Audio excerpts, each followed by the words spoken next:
यो दोस्तों, बिस्बो में आपका बहुत बहुत स्वागत है। भाइयों, भारत में हमारे पास सिद्धू मूसेवाला 28 साल की उम्र में अपनी ही गाड़ियों में गोली से छलनी हो जाता है, जिसका कत्ल गैंग दुश्मनों और सियासत में उलझ गया। इस पर हमने वीडियो बनाई थी, मगर क्या आपको पता है, इससे 3 दशक पहले अमेरिका में कुछ यही मंजर हो चुका था, एक रैपर के साथ जिसका नाम था Tupac Shakur. Nevada, Las Vegas, 7 सितंबर 1996। दोस्तों, जब माइक टायसन ने ब्रूस सेल्डन को इतिहास के सबसे छोटे बॉक्सिंग मुकाबले में 2 मिनट में लपेट दिया था, तब उस समय भीड़ में बैठा ये मुकाबला देख रहा था 25 साल का एक रैपर टूपैक शकूर, और उसके साथ था उसका विवादों में रहने वाला नया दोस्त मैरियन शुग नाइट, अमेरिका के सबसे बड़े हिप हॉप कंपनी का मालिक। मुकाबले के कुछ घंटे बाद टूपैक और उसका दोस्त वहां से निकल गए अपने उसी दोस्त के एक प्रीमियम क्लब 662 में परफॉर्म करने के लिए। मगर टूपैक और शुग को कानों कान ये खबर नहीं थी कि उस रात एक सफेद कैडिलैक गाड़ी उन्हें ढूंढ रही थी। टूपैक के साथ बैठा शुग गाड़ी चला रहा था और जैसे ही वो रेड लाइट पर रुका, पीछे आ रही कैडिलैक ठीक उसके BMW के बगल में आकर रुक गई और ताबड़तोड़ गोलियां बरसा दी। 4 गोलियां टूपैक को लगी, 2 सीने, 1 जांग में और 1 बाजू में। एक गोली शुग को छू कर निकल गई, जिसके बाद वो कैडिलैक अंधेरी रात में कहीं गुम हो गई। दोस्तों, जिस मेडिकल सेंटर के बाहर टूपैक भर्ती था, वहां पर टूपैक के फैंस ने रोते भिलकते हुए भीड़ जमा कर दी। दिन रात उसके लिए दुआएं मांगते रहे। अब वो इतना बड़ा सेलिब्रिटी जो था, मगर 6 दिन बाद उसे मृत घोषित कर दिया गया और पूरी दुनिया का दिल टूट गया। दोस्तों, इस केस में अमेरिकी म्यूजिक की दुनिया की मशहूर हस्तियां शक के घेरे में आ गई, जैसे ऑर्लैंडो एंडरसन, जो कि एक और गैंग साउथ साइड क्रिप्स का मेंबर था, ड्वेन किफ डे डेविस, एंडरसन का चाचा, जो कि था साउथ साइड क्रिप्स गैंग से। इसके अलावा Sean Puffy Combs, Bad Boys Records का मालिक, शुग का सबसे बड़ा दुश्मन और बदनाम BIG उर्फ बिगी स्मॉल्स, बैड बॉयज रिकॉर्ड्स का रैपर। मगर पुलिस को किसी के खिलाफ कोई पुख्ता सबूत नहीं मिला और ये केस 27 साल तक सुलझा नहीं दोस्तों, सिर्फ तब तक जब तक 29 सितंबर 2023 की सुबह इन्हीं में से एक ड्वेन किथ डेविस को आखिरकार टूपैक के कत्ल में गिरफ्तार नहीं किया गया। मगर अब सवाल यहाँ ये उठता है कि इतना वक्त क्यों लगा और टूपैक की छोटी पर तूफानी जिंदगी ने हिप हॉप म्यूजिक को आखिर बदला कैसे? पर उन सबसे पहले दोस्तों, सब्सक्राइब, लाइक और शेयर कमेंट तो करना बिल्कुल भी मत भूलिएगा। चलिए अब थोड़ा पीछे 1960 में चलते हैं, जब अमेरिका के इतिहास का एक उथल पुथल दौर चल रहा था। इसी वक्त बना क्रांतिकारी संगठन ब्लैक पैंथर पार्टी, जो अश्वेत लोगों के हक के लिए लड़ता था। इसकी एक खास मेंबर थी अफेनी शकूर, टूपैक की मां। जब बाकी पैंथर्स के साथ उन्हें 1971 में गिरफ्तार किया गया, तब वो पेट से थी। फिर टूपैक के अंदर भी अपनी मां जैसे क्रांतिकारी खून और बचपन में मां के साथ ब्लैक पैंथर रैलियों में जाने के बावजूद छोटे टूपैक पर इसका कोई असर नहीं पड़ा। वो तो अपने दिन बस गाने लिखते हुए बिताता था। खैर, बता दें कि टूपैक की मां को नशे की लत थी और उसी लत के चक्कर में उन्हें 1984 में न्यूयॉर्क से छोटे शहर बाल्टीमोर जाना पड़ा और वहीं पर टूपैक की जिंदगी बदल गई जब उसे 10वीं में मशहूर Baltimore school of performance arts में दाखिला मिला। एक ऐसा स्कूल जहां आज भी पढ़ाई के नंबर नहीं देखे जाते, बल्कि टूपैक को सिर्फ गाने के ऑडिशन और इंटरव्यू के दम पर एंट्री मिली थी। खैर, वैसे स्कूल तो था अश्वेत इलाके पर, मगर वहां ज्यादातर गोरे बच्चे थे, वो भी अमीर परिवार से। और यहीं टूपैक ने पहली बार बैले, जैज, शेक्सपियर और थिएटर देखा, वो कला जो कई सारे अश्वेत लोगों ने कभी देखी नहीं थी। टूपैक का दिल बसता था गानों और कविताओं में दोस्तों, और अपनी दोस्त बीट बॉक्सर डाना स्मिथ के साथ उसने स्कूल का बेस्ट रैपर बनकर कई मुकाबले जीते। मगर दोस्तों, इसके साथ ही उसने बाल्टीमोर में एक नरक वाली दुनिया भी देखी थी, जहां अश्वेतों पर पुलिस जुल्म करती थी, जिसने उसे अंदर तक हिला दिया। भाई, हम क्योंकि काले हैं ना, इसलिए हमें कातिलों के साथ हमेशा गिना जाता है, पर क्यों? हमें भी तो सुरक्षा चाहिए। और बस इसी से बचने के लिए टूपैक कैलिफोर्निया चला गया, और उसे पता नहीं था कि ये आग से निकलकर भट्टी में कूदना था। ना पैसा, ना नौकरी। वो ड्रग्स से भरी गलियों में घूमने लगा, डीलरों, दलालों और अपराधियों के बीच में। दोस्तों, आप मानेंगे नहीं, पैसों की तंगी में वो बिकनी शोज तक जाने लगा। 2 हफ्ते ड्रग डीलर बना रहा, मगर शुक्र है इस काम में वो पूरी तरह से फिसड्डी निकला।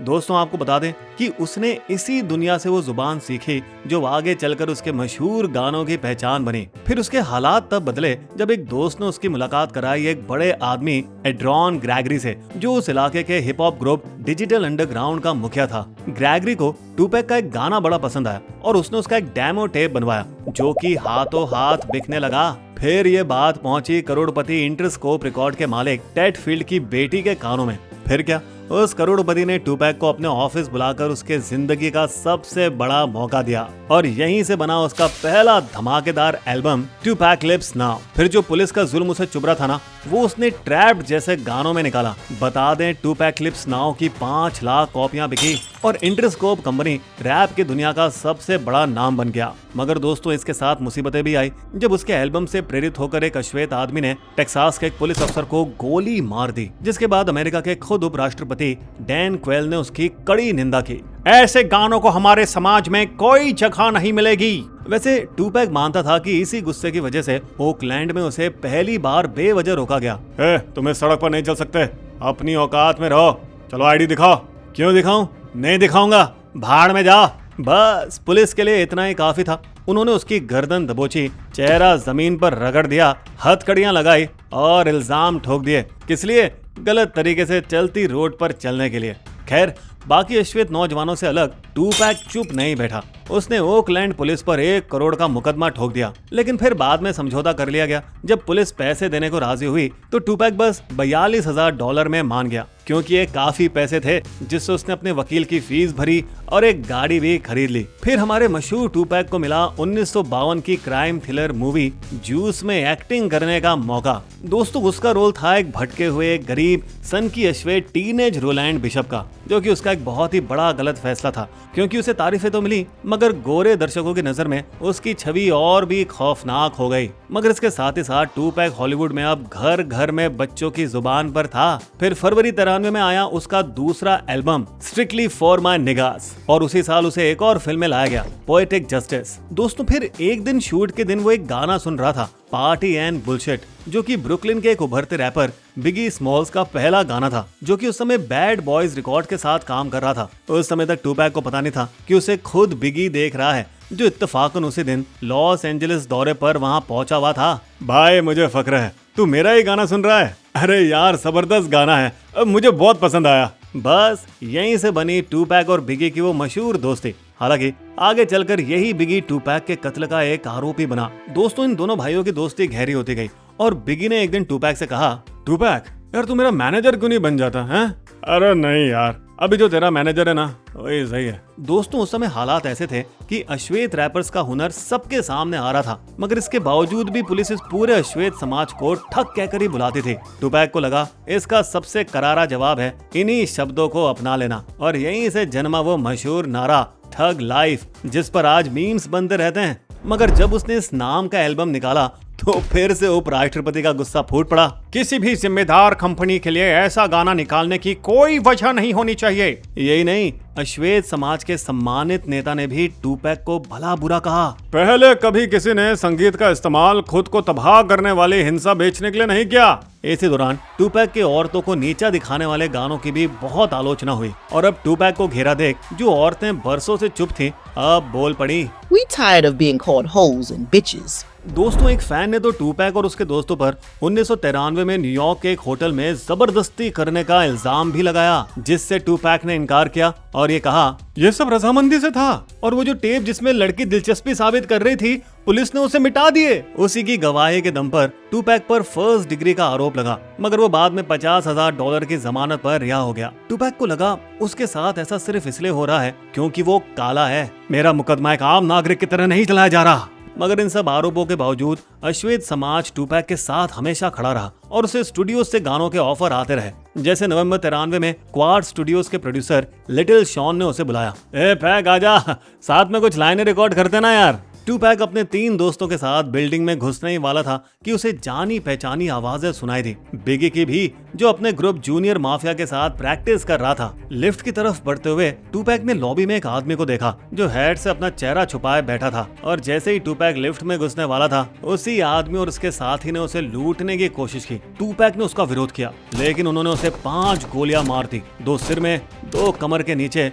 और एक हाथ के पास जांग की नस में। टूपैक को तुरंत अस्पताल ले जाया गया, जहां उसकी स्थिति गंभीर बताई गई। मगर फिर सर्जरी के अगले दिन ही डॉक्टरों के मना करने के बावजूद वो अस्पताल से निकल गया। टूपैक को पक्का यकीन था बिगी और उसके मैनेजर ने ही उसे फंसाया है, बस इसलिए क्योंकि उस दिन दोनों ही एक स्टूडियो में मौजूद थे। बस यही वो चिंगारी थी जिसने टूपैक और बिगी के बीच ईस्ट कोस्ट वेस्ट कोस्ट की उस खूनी गैंग वॉर को भड़काया था। फिर कुछ दिन बाद टूपैक यौन शोषण के 2 मामलों में दोषी पाया गया और उसे 4.5 साल की सजा सुनाई गई। उस बेचारे के गोलियों के जख्म अभी भरे भी नहीं थे और टूपैक व्हील चेयर पर जेल की ओर बढ़ा, चारों तरफ पत्रकार और फैंस के जमावड़ों के बीच। बहरहाल जेल में रहते हुए टूपैक का album me against the world आया, जो सीधा नंबर 1 बन गया। और अब इसी जेल ने टूपैक को सोचने का एक नया नजरिया दिया। उसने कई किताबें पढ़ी, यहाँ तक कि एक पिक्चर भी लिखी। दुनिया अब भी टूपैक से प्यार करती थी। कई दोस्तों और मशहूर हस्तियों ने उसे हमदर्दी के खत लिखे और उसी एक्टर ने उसकी कंपनी को एक मौका दिया। उसने $14 लाख की जमानत पर टूपैक को छुड़ाने की पेशकश की, मगर एक शर्त पर। भाई तुम सिर्फ मेरे लेबल के लिए काम करोगे, किसी और के लिए नहीं। हाँ बस एलए लौटते ही टूपैक ने फौरन गाने रिकॉर्ड करने शुरू कर दिए। मेरे पास कहने को बहुत कुछ है, किसी मनोचिकित्सक को लाखों देने से अच्छा है गानों से अपना दर्द भर लूं। और वहीं पर उसकी दोस्ती होती है वेस्ट कोस्ट के रैपर स्नूप डॉगी डॉग और डॉक्टर ड्रे से, जो कि डेथ रो के साथ ही काम कर रहे थे। इसी दौरान वेस्ट कोस्ट टूपैक, स्नूप, ड्रे और ईस्ट कोस्ट बिगी पफी के बीच दुश्मनी और गहरी होती गई और छिड़ गया रैप वॉर। ए पिगी, हम छाए हुए हैं बेबी। पैक तू जिंदा है? तू सही सलामत है ना? यार तू आजाद हुआ, मैं बहुत खुश हूँ। हाँ तुझे देखकर खुश हूँ, तू झूठा कमीना आदमी।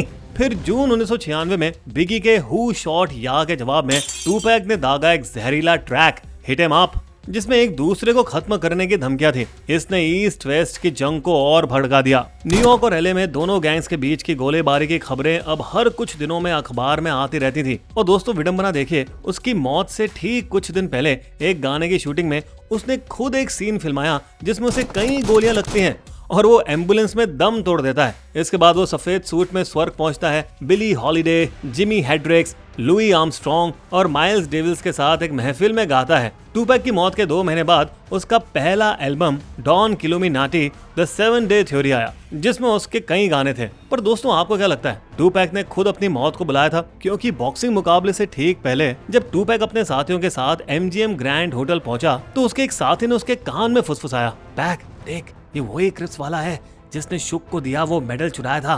बता दे साउथ साइड क्रिप्स कॉप्टन का सबसे खूंखार गैंग था जिसकी डेथ रो से दुश्मनी थी। और ऐसा कहते हैं गैंग ने डेथ रो के मेडल्स पर इनाम रखा था और इसी लालच की वजह से शक के घेरे में नंबर 1 और लैंडो एडरसन ने वो मेडल ट्रेवान लैन से छीन लिया था, जिसका बदला लेने टूपैक सीधे एडरसन के पास गया। तू साउथ से है ना? हाँ तो। और टूपैक ने अपने दोस्तों के साथ मिलकर उसे जमकर पीटा। दोस्तों इस झगड़े के कुछ घंटों बाद टूपैक और उसकी टीम शुक के क्लब 662 की ओर निकले। उधर गुस्से से भरा एडरसन अपने चाचा शक के घेरे में नंबर 2 ड्वेन कीथ डेविस और बाकी क्रिप्स के साथ एक सफेद कैडिलैक में बैठकर उसी क्लब की ओर बढ़ा। उन्होंने शुक की BMW को रेड लाइट पर देखा और ठीक उसकी बगल में आकर खड़े हो गए। डेविस ने अपने भतीजे एडरसन को बंदूक थमाई, फिर इशारा किया और एडरसन ने अपना सारा गुस्सा गोलियों में उतार दिया। दोस्तों टूपैक कभी किसी गैंग का हिस्सा नहीं था, पर वो और शुक ब्लड से जुड़े थे, कभी कभार उनके साथ रहते थे।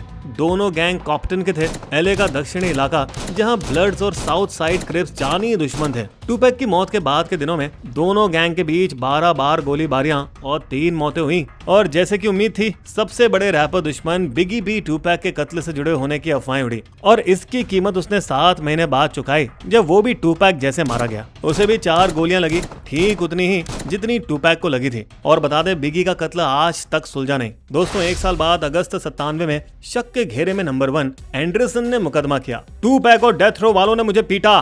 कुछ ही दिन बाद टूपैक की मां फिनी शकूर ने एंडरसन पर हत्या का मुकदमा ठोका। He killed my son. जिसका एंडरसन हमेशा इनकार करता रहा और उस पर औपचारिक आरोप कभी नहीं लगे। फिर 1998 में वो भी एक अलग गैंग गोलीबारी में मारा गया, जिसके बाद 22 साल तक केस में कुछ भी नहीं हुआ। फिर अचानक 2018 में नेटफ्लिक्स की documentary unsolved the टूपैक and बिगीज murder आने के बाद अमेरिकी पुलिस नींद से जागी और जांच को फिर से शुरू किया गया। फिर उसी साल अक्टूबर में एडरसन के चाचा ड्वेन डेविस ने एक इंटरव्यू में कबूल किया, हाँ मैं ही उस सफेद कैडिलैक के आगे वाली सीट पर बैठा था, और ये भी माना कि पीछे बैठे 2 लोगों में से एक उसका भतीजा था। पर उन्होंने ये नहीं बताया कि गोली किसने चलाई। मैं ये नहीं बता सकता। गैंग के उसूल निभाने पड़ते हैं। दोस्तों वैसे एक पूर्व जासूस के मुताबिक डेविस ने वो इंटरव्यू सिर्फ पैसों के लिए दिया था और टूपैक के कत्ल में लौटी इस दिलचस्पी को भुनाते हुए उसने 2019 में एक किताब निकाली, कॉप्टन स्ट्रीट लेजेंड, जिसमें उसने दावा किया कि 2010 में ड्रग के केस में उम्र कैद काटते हुए उसने ये राज सरकारी एजेंटों को बता दिया था। फिर किताब के 4 साल बाद जुलाई 2023 में ही पुलिस ने सबूतों के लिए हेंडरसन नेवादा में उसकी पत्नी के घर पर छापा मारा और 29 सितंबर 2023 की सुबह उसे टूपैक के कत्ल में गिरफ्तार किया गया। मौत के पूरे 27 साल बाद